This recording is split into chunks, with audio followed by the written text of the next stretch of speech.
Hello friend, welcome to BRICS Embedded System tutorial. I am Rajiv, and in this tutorial actually we are going to learn about the working principle of TSOP and IR remote. Now just for reference we have selected a very simple remote. This is thin and small remote used for audio system in four-wheelers and other vehicles. Now you will find that on different remotes you are having different text on the different keys, but most of these remotes are used for same purpose and emit similar type of rays.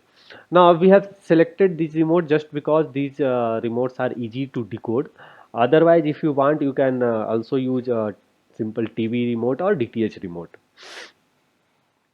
Now, whenever we press any key from this remote, it actually emits a pulse of infrared light, which get received by the receiving device, and the task whichever is linked to that pulse get performed.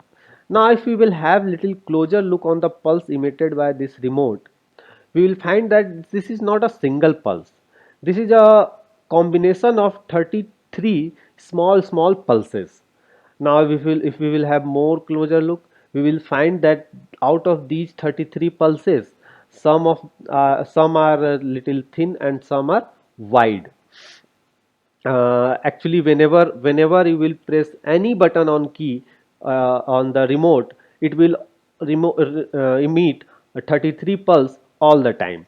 And but for different buttons the combination of these thin and thick pulses will be different.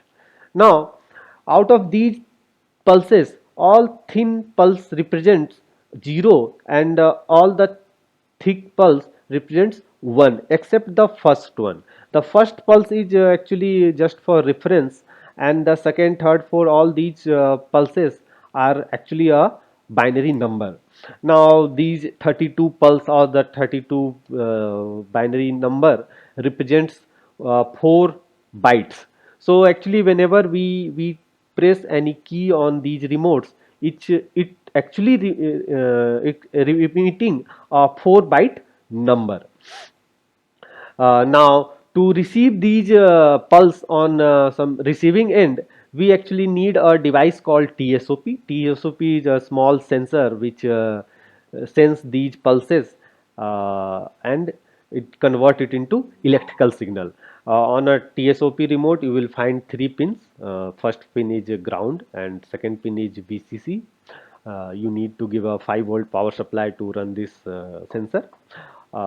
It's very easy to recognize the first pin. Actually the first and second pin will be little closer, and the third pin will be at little more distance from the central pin.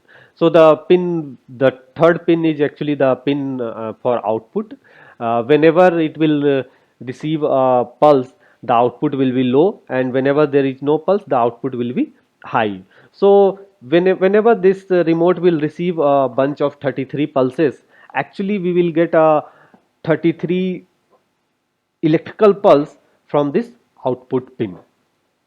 Now to detect the number from this pulse, we need to connect this output pin to the external interrupt of microcontroller, and we need to write some code to detect the numbers. Those four numbers can be detected very easily using external interrupt and timer facility on your microcontroller. So in next tutorial we will learn how to write some program, a small program, to detect the numbers from these IR pulses.